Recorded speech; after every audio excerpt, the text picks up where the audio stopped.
là xì nó để lấy mồ nó lấy tiếng trái không có trái tạ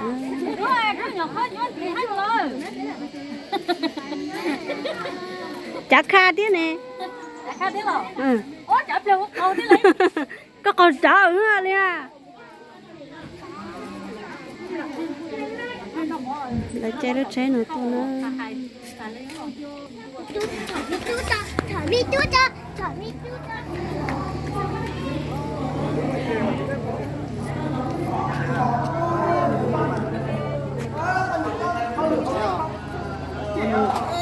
Ngô can đồ là cái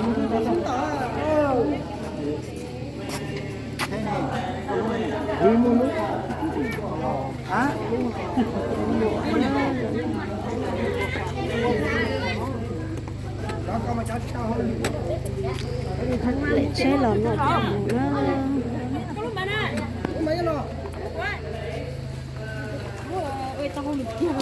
nhô một tàu thế là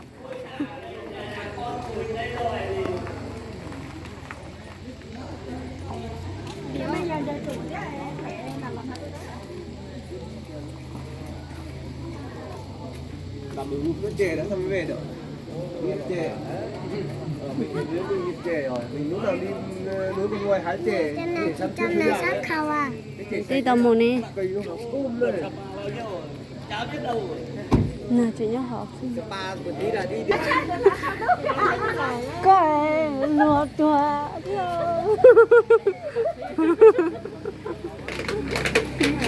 thấy ít nhiều nhiều cái có xả lúa luôn hết trề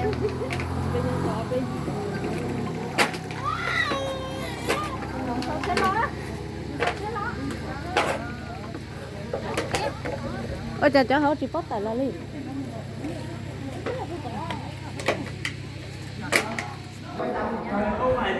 nó thôi luôn trên mỏ ấy có dịp lại về chơi về xong lại lên thôi mà bây giờ không phải là về đấy hẳn đâu bây giờ xe cộ nó chạy xe giờ cùng nhau về xong mấy hôm hai đứa ông chơi chọn nhau thì mấy hôm này làm đám cưới xong rồi hôm nào đến đấy xét thời gian xong lại về đến đấy lấy chồng phải vui chứ về để tổ chức cho hai con cho vui để hai con vui thôi không có gì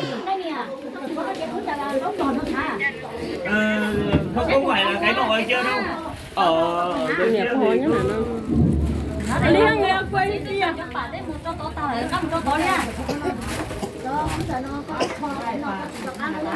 ý chỉ mà cho có sai nó mà về một hai hôm sao về mà có đâu ở trên này có công việc bận gì bảo ô hai đứa con về đây chơi thì lại cho hai đứa về có một tuần một tháng chứ cả sao cả đây cũng là ở đâu cũng là bố mẹ thì cũng làm việc nhiều thì đi lên đấy đi lấy chồng phải vui lên không phải là bảo ô về đấy cho về ở đâu không phải ở đâu ở trên bố mẹ có việc thì về trên bố mẹ ở dưới kia có việc về dưới kia nó chạy ở dưới kia thôi nhưng mà đi về đấy bên bố mẹ là chuyện khó mà tiếp xúc với bố mẹ nhá hết cỡ được một tháng là biết nói hết tiếng dưới kia rồi đấy. tháng là biết tiếng kênh rồi đã xong mó rồi mẹ dùng câu cha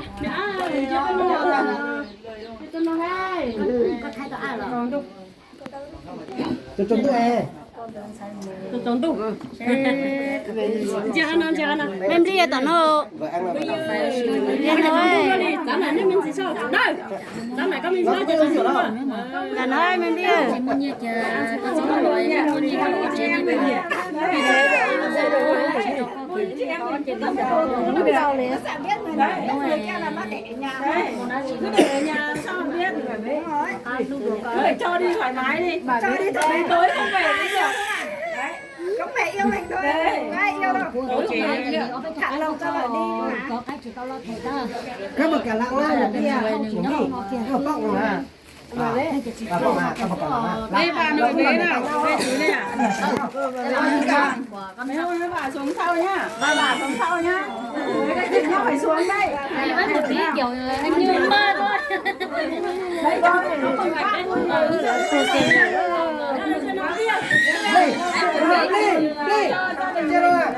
sức khỏe mình cho hai cháu hay không? Ai biết một tí nhưng mà thế thì đi rồi. Cho hai người hạnh phúc là được rồi. Đi về mấy hôm nữa dưới nhà tổ chức làm hôn lễ xong rồi cưới xong rồi dành cả nhà chưa ấy, bây giờ cũng đang tổ Cũng ít cái áo điện nó này nó. Ít cái cũng cho đẹp bà này. Anh muốn tỏ cho là gì mà? Khẩu kế nó muốn không?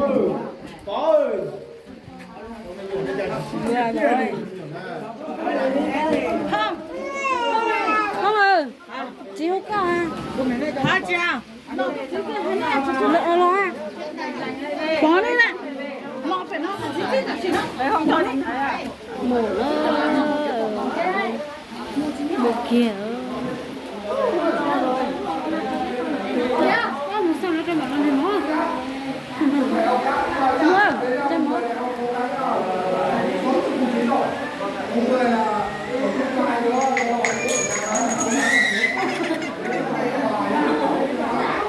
hai tay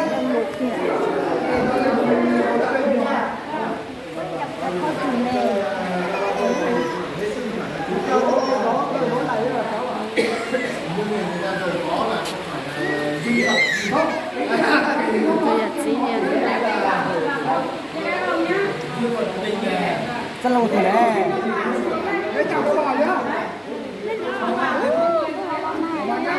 Xong ơi.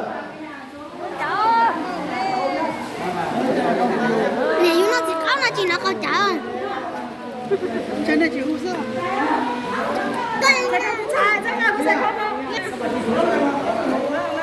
Nó lần này nó ở lại tí nào bộ xíu rồi.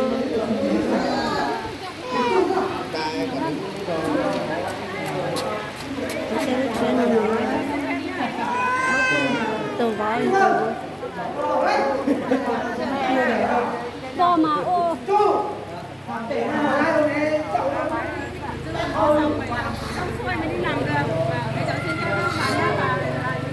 Chào mọi người nha. Cháu xin dâu cháu đi về đây. Với đồng chí các bà xuống nhé. Ô, thì một câu một bé nè.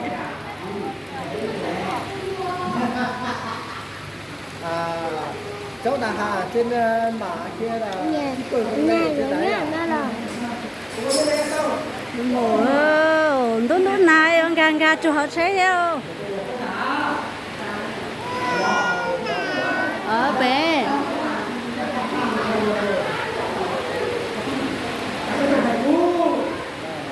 Mổ này kìa họ chế. Cảm ơn mẹ.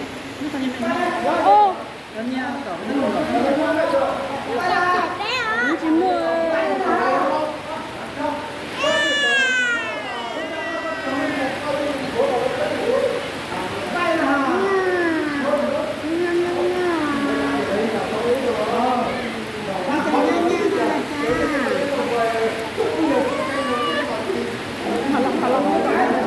chúng tôi xin phép phải ha. Chị bỏ ấy. Sao mà bỏ? Chị bỏ hả? À, Chị bỏ nó hả? chị bỏ. Cái chị bỏ nó này.